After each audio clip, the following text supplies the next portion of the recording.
días.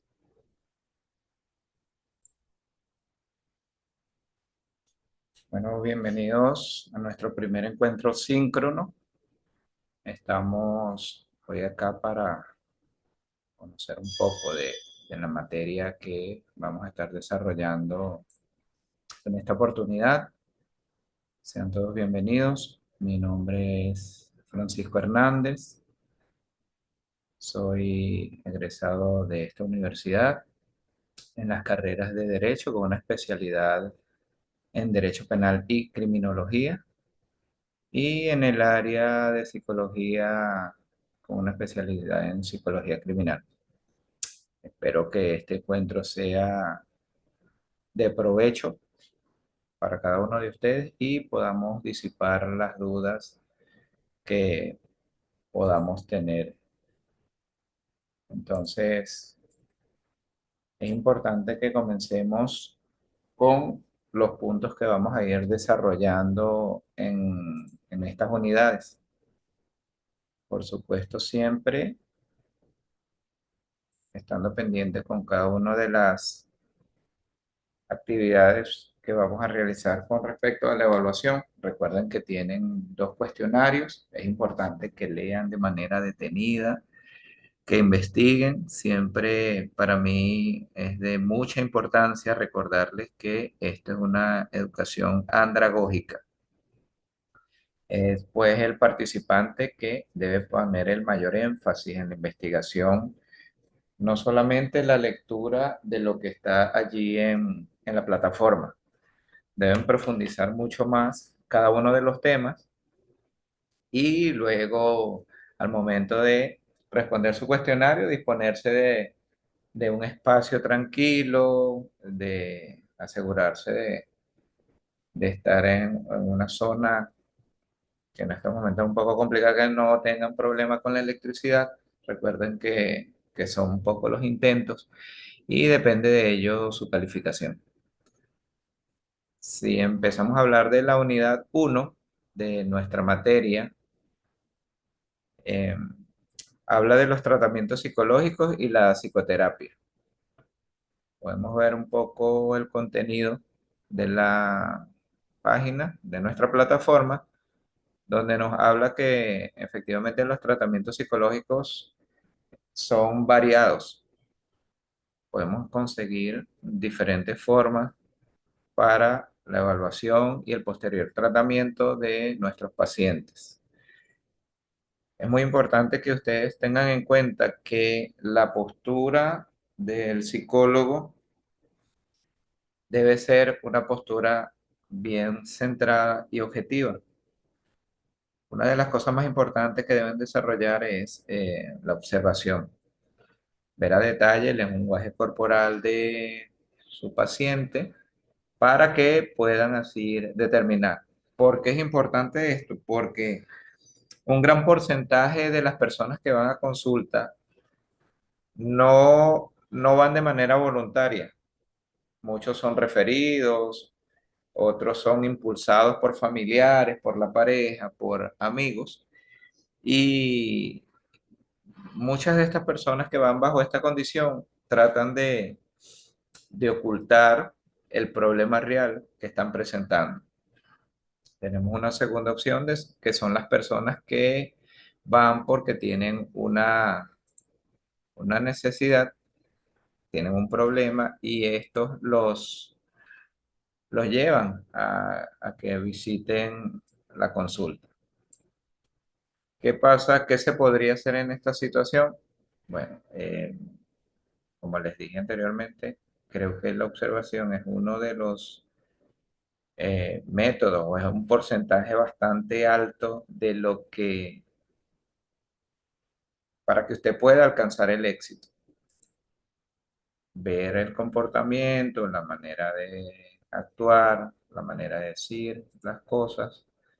Desde el momento que entra, cómo abre la puerta, cómo viene vestido, cómo viene peinado, ese, todas esos detalles, cómo se siente, el tono de voz, si tiene alguna mirada perdida, si lo ve a los ojos, su comportamiento mientras habla. Podemos a través de todas esa información, todas esas señales, tener ya un conocimiento un poco más claro de la situación de la persona. Cuando entramos al tema de psicoterapia, podemos decir que es un tratamiento que se usa para poder cambiar conductas, actitudes, sentimientos o pensamientos en nuestro paciente. Esto depende mucho de la experiencia o la habilidad que pueda tener el psicólogo. ¿Por qué? Porque para que él pueda conocer o llegar al punto del problema, de la situación que está afectando al paciente, debe tener, aparte de la observación, hacer las preguntas pertinentes e ir enlazando cada una de ellas para lograr encontrar la situación problema y así poder aplicar la terapia y lograr el cambio psicológico en la persona. ¿Qué va a lograr el psicólogo con esto? Bueno, el principal logro que se quiere alcanzar es que podamos ayudar a esta persona. Ella presenta síntomas y la idea es eso, poder aliviar esos síntomas para que el nivel de estrés, de sufrimiento, bajen de una manera considerable. Normalmente las personas llegan a consulta solicitando la ayuda, llega a terapia porque siente algunas afecciones o cambios en su conducta, en su pensamiento, en sus actitudes o en su costumbre de la vida diaria. Esto hace que la persona vaya a la terapia. Quiero que tengan presente que se van a conseguir diferentes grupos de personas que van a los consultorios, porque el gran grueso podría dividirlos en dos grupos, que son como anteriormente se los indiqué, son las personas que están referidas, eh, ya sea por una situación laboral, por una situación académica, por una situación legal. Son referidas a consulta. Pero está el otro grupo, que son las personas que sienten un cambio en su vida, una afección, un problema grave, y esto los lleva, los impulsa a que busquen ayuda profesional. ¿Cuáles pueden ser estos síntomas? Bueno, la persona se puede sentir desmoralizada, puede sentir que ha bajado su autoestima o no tiene ninguno, que no es capaz de realizar algunas labores, ya sean en el hogar, con la pareja, en sus estudios, y también podría ser en el área laboral, que se ve muy frecuente. Cuando la persona siente este tipo de incompetencia, de incapacidad, es donde empieza a surgir los problemas en su entorno. También esto puede traer consigo la desesperación y va a ser progresivo, porque si una persona tuvo un evento traumático y no quiere aceptar que eso le afectó, a medida del tiempo, si no busca la ayuda profesional, va a ir deteriorando esa relación que tiene en su entorno, hasta llegar al punto donde vemos situaciones bastante graves que personas han perdido su trabajo, su familia o tienen que detener sus estudios, porque de una manera progresiva, este problema ha hecho cambios en su reacción, en su conducta y al final las consecuencias son bastante graves. ¿Qué pasa? Sus actividades cotidianas van menguando.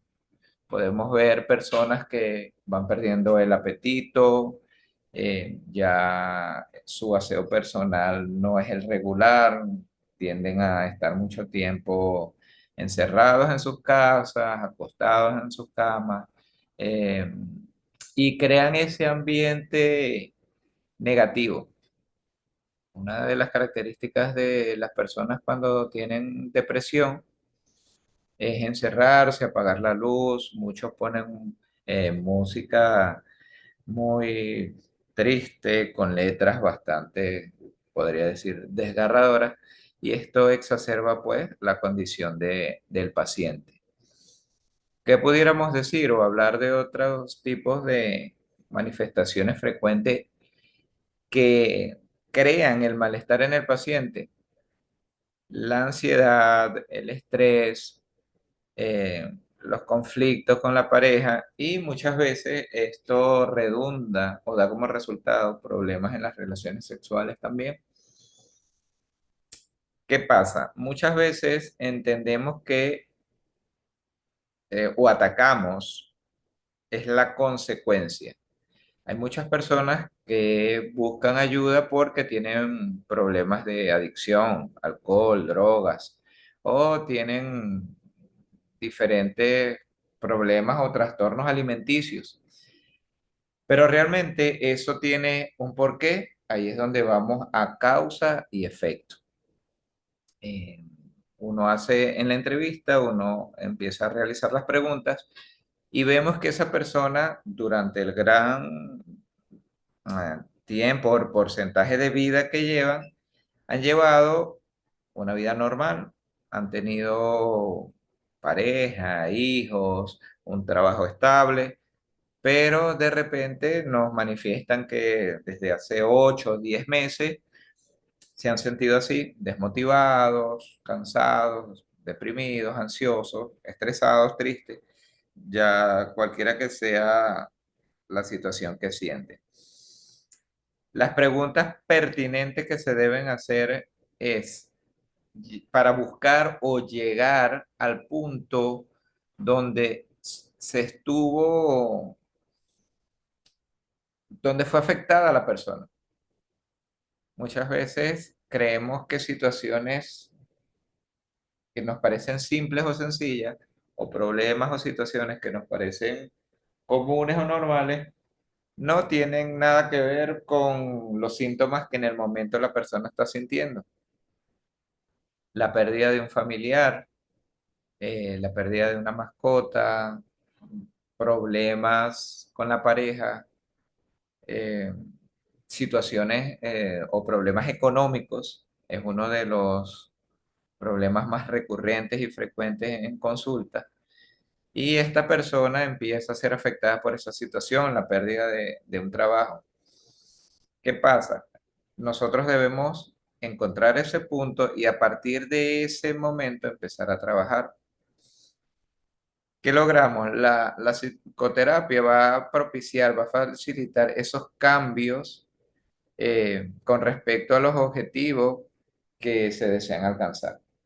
Debemos hacer consciente a nuestro paciente que esta situación que está viviendo en el momento definitivamente es transitoria, que, que el trabajo que él pueda realizar cambiando su forma de ver esta situación y de actuar va a hacer que sea mucho más fácil y mucho más rápido superarlo.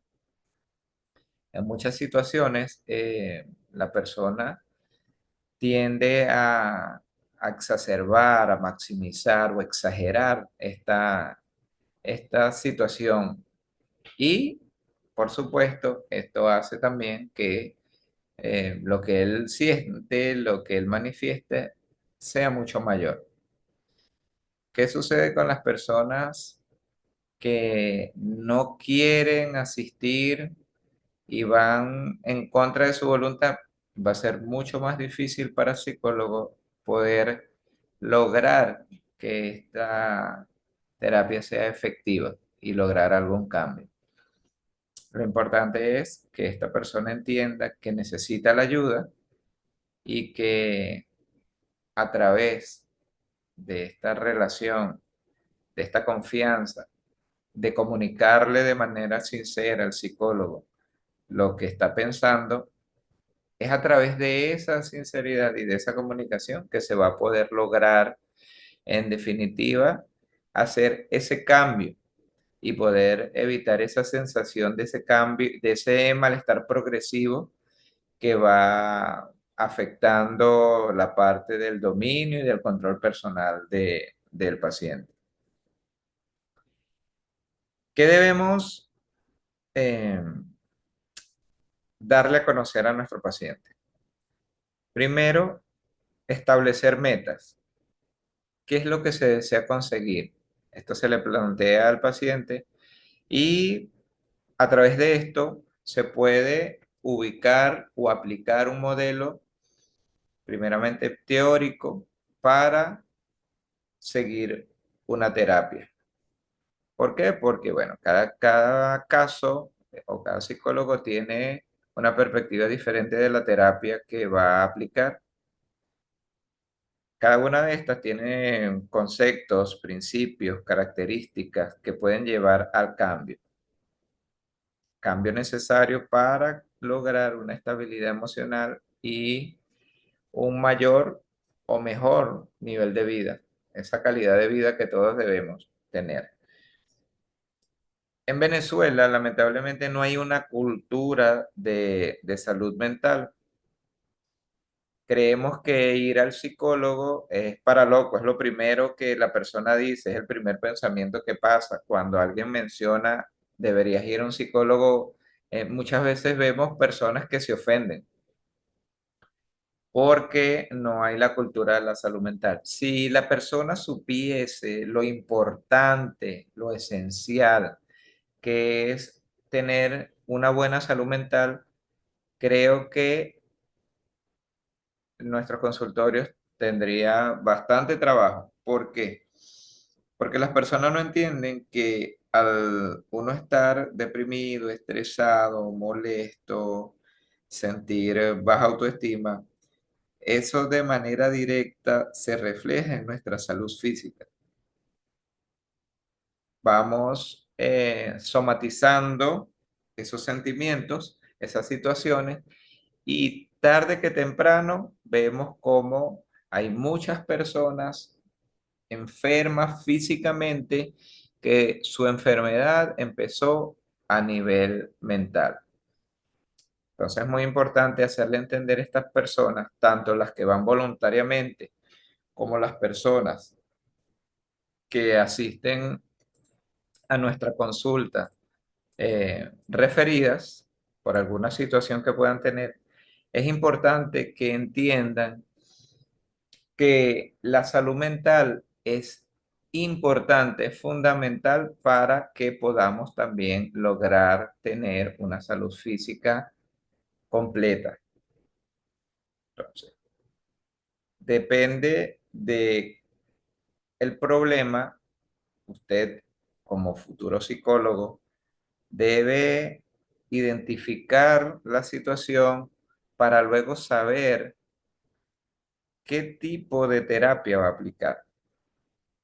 Muchas personas tienden a tener una línea o se casan con una rama, pero al final el propósito es el mismo. ¿Cuál? La modificación de la conducta. Y si vamos desde las perspectivas humanistas, podemos ver cómo se preocupa por el ser humano, cómo podemos atribuir conductas que están definidas por algunos procesos de cambio. Por supuesto, eh, siempre nosotros como psicólogos nos identificamos más con unas que con otras. Pero es bueno tener un grado de flexibilidad. ¿Para qué? Para mantener teorías a la mano que sean pertinentes y que le permita en la práctica utilizar diferentes estrategias. ¿Por qué? Porque esos principios clínicos lo van a llevar a que sea mucho más eficaz y efectiva la psicoterapia. Entonces, tomando en cuenta todo esto, podemos decir que es importante varios puntos. Conocer o encontrar, ubicar el punto donde ocurrió el cambio de conducta de esta persona.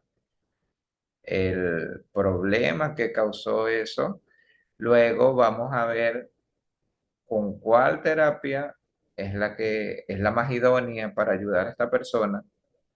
Y como tercer punto, que el paciente entienda que es vital, que es importante para él lograr un nivel de salud mental óptimo para poder alcanzar así un nivel de salud físico también bueno y que las relaciones interpersonales son fundamentales para lograr tener esa paz, esa armonía en nuestras vidas. Sin duda, siempre vamos a tener problemas, dificultades, situaciones conflictivas, pero tenemos en nosotros los sentimientos, tenemos en nosotros las emociones y deben ser bien manejadas. Creo que es una de las mejores cosas que podemos tener y disfrutar. El problema viene cuando esas emociones son las que nos controlan a nosotros y no nosotros controlar a las emociones. Allí donde la inteligencia eh, de nuestros sentimientos, la inteligencia emocional, debe desarrollarse de una manera eh, superior. Lamentablemente, si no nos enseñan eso, no hay una cultura de formación psicológica donde quizás a temprana edad, desde las guarderías, eh, los colegios, los liceos, pudieran trabajar esa área en los alumnos. La formación de los padres para que nosotros como padres, desde nuestro hogar, pudiéramos también enseñar a nuestros hijos a tener esa inteligencia emocional, para que supieran cómo manejar los niveles de estrés, los niveles de frustración.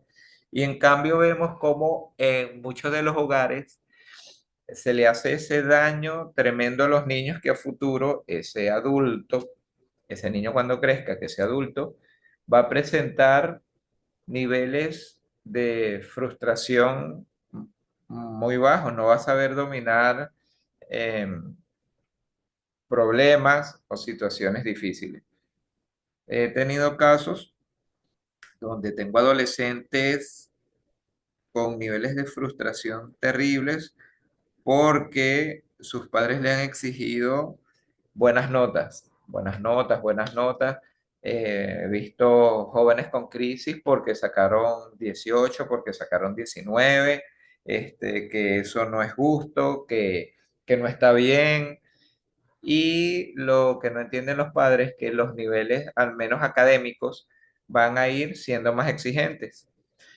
Por ende, el estudiante o su hijo va a tener que dar mucho más y va a llegar el momento donde tendrá algunas deficiencias en algunas materias y no va a poder lograr la máxima ponderación. Allí es donde está el peligro. Vemos muchos jóvenes o hemos visto casos donde el joven por ciertas situaciones que podemos decir que no son graves, intenta quitarse la vida. ¿Por qué? Porque no tienen esos niveles de frustración adecuados para entender que en la vida van a tener situaciones que no van a poder dominar, que se le van a escapar de las manos y que simplemente van a tener que entender que no se pudo, que hay que seguir adelante, que deben seguir intentándolo si realmente quieren alcanzar eso. Otros casos que he visto es cuando no se le enseña al niño el valor de las cosas, cuando no se le enseña al niño que deben eh, ganarse las cosas, o sea, que las cosas no son gratuitas y se le da todo, se le entrega todo, se le da todo y estos niños al final lo que vemos es que son hombres y mujeres que creen tener derechos sobre todas las cosas y todas las personas y muchos de ellos terminan cuando no logran conseguir algo, simplemente lo roban, lo hurtan, lo sustraen porque creen que tienen que obtenerlo. O sea, que ellos tienen el derecho por encima de los demás de obtenerlo. Aquí, bueno, le doy estos casos prácticos porque es importante que tengan claro más o menos lo que se logra, lo que se quiere alcanzar con la psicoterapia, que esta persona entren en razón, entiendan y plantearle situaciones reales donde ellos puedan tomar conciencia y que haya un cambio en su conducta, en su pensamiento y en sus sentimientos.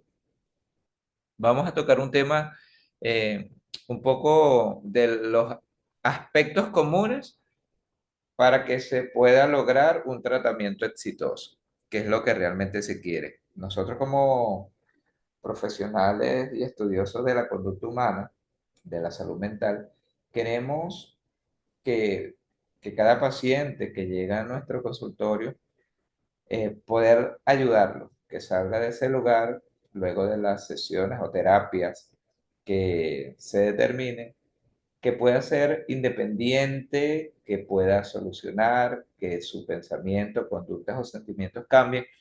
Y para eso hay algunos aspectos importantes.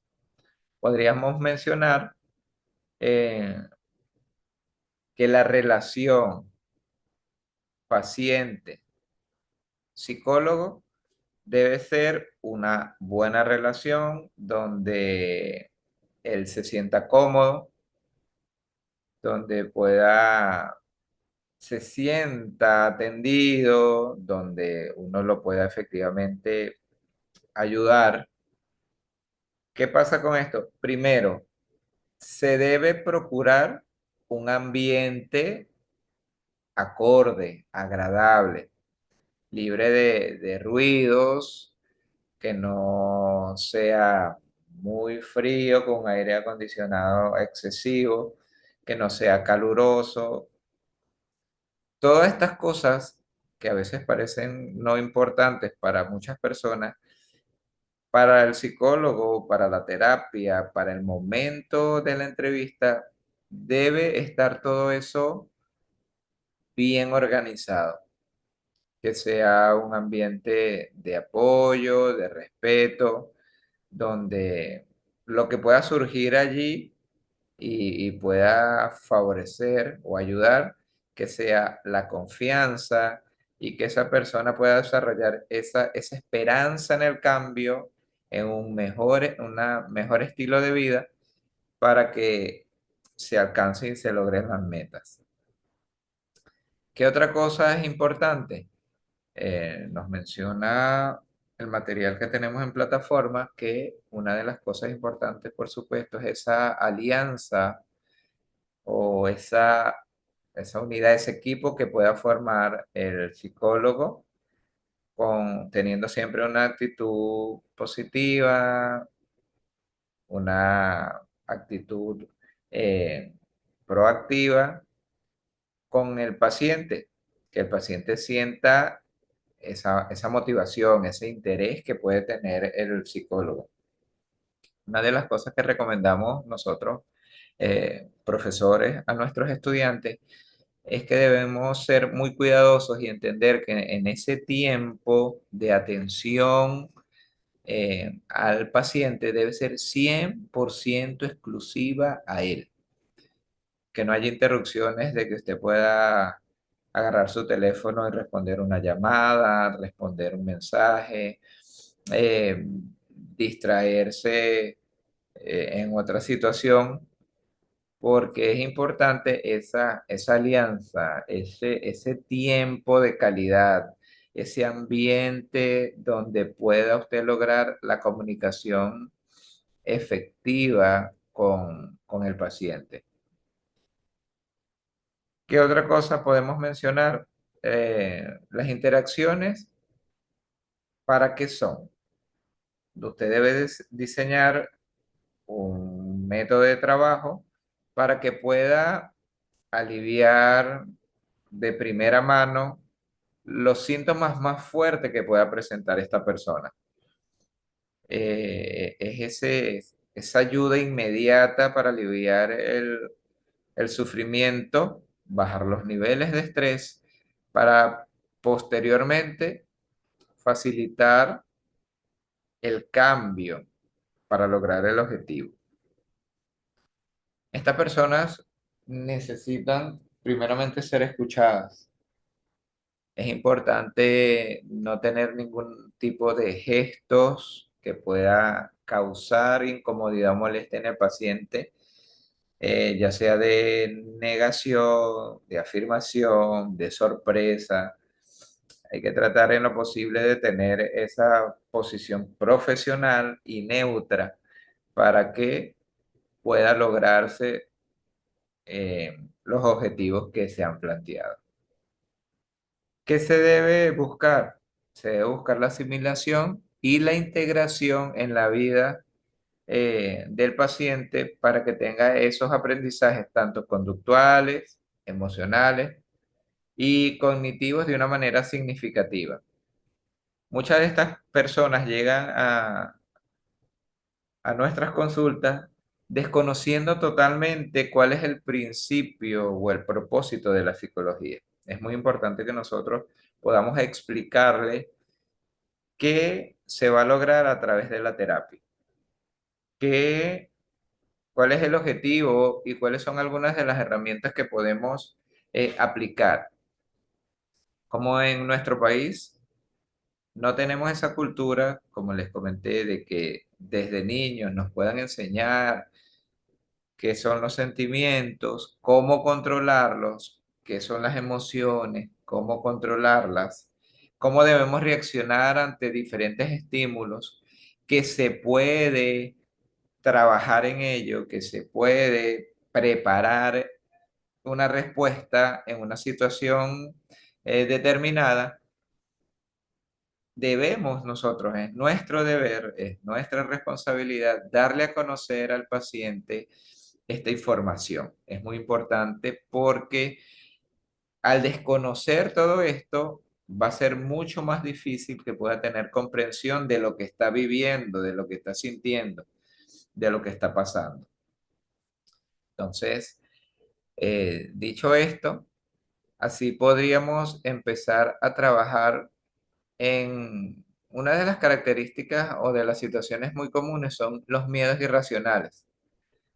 Cuando nosotros conseguimos o llegan a nuestra consulta pacientes con este tipo de miedo irracional, es importante lograr neutralizarlos a través del razonamiento, darle a entender de manera progresiva que ese miedo no tiene un fundamento lógico, que ese miedo nació de una situación y luego que la identificamos, que la ubicamos, se puede lograr que esta persona de manera inmediata pueda lograr un cambio. Eh, bueno, pudiera aquí referir varios casos, pero vamos a mencionar uno o dos. Tuve una paciente que tenía un miedo irracional a las gallinas. Era algo impresionante. Donde viera un animal de estos, podía hasta desmayarse.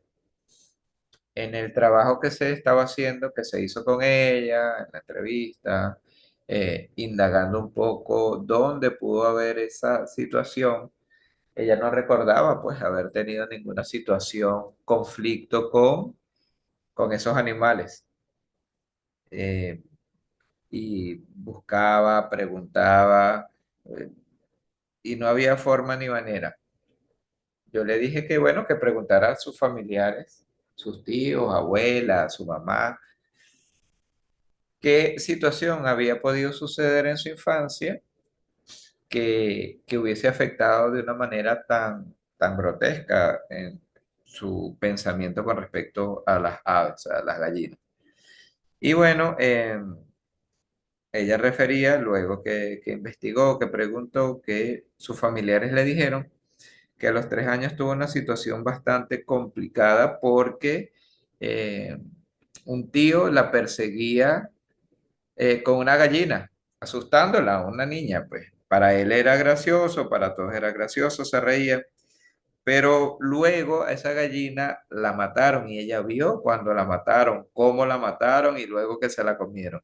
Eso causó en ella ese impacto negativo y por supuesto no se acordaba por la corta edad que tenía y eso creó en ella ese miedo irracional. Luego de ubicarlo, se empezó a trabajar en base a eso y fue bastante rápido, fue bastante sencillo que ella pudiera superar esa situación. Entonces, viendo pues que a través de ciertas estrategias, preguntas, podemos cambiar patrones de conducta que definitivamente están desajustados.